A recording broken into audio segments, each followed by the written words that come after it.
Magandang hapon, ngayon po ay araw ng Linggo, December 17, 2023. Update po muli sa lagay ng panahon.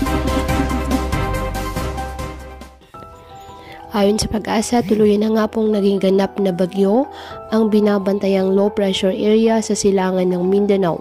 At ngayon po ay may local name na Bagyong Kabayan.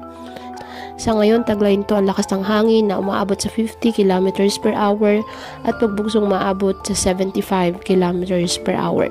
Ayon sa latest update ng Pag-asa ay naasahang maglandfall ito mamayang gabi o bukas ng madaling araw sa may bahagi ng Surigao at diretso po ng Visayas. Sa ngayon, nakataas na po ang tropical cyclone wind signal sa iba't ibang bahagi ng ating bansa.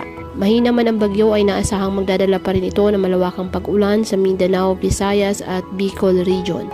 Nakataas ang signal number 1 sa the southern portion of Samar, the southern portion of eastern Samar, Leyte, southern Leyte, Bohol, Camotes Islands, Dinagat Islands, Surigao del Norte, Surigao del Sur, Agusan del Norte, Agusan del Sur, the northern portion of Davao Oriental, the northern portion of Davao de Oro, Misamis Oriental, Camiguin, at the northern portion of Bukidnon.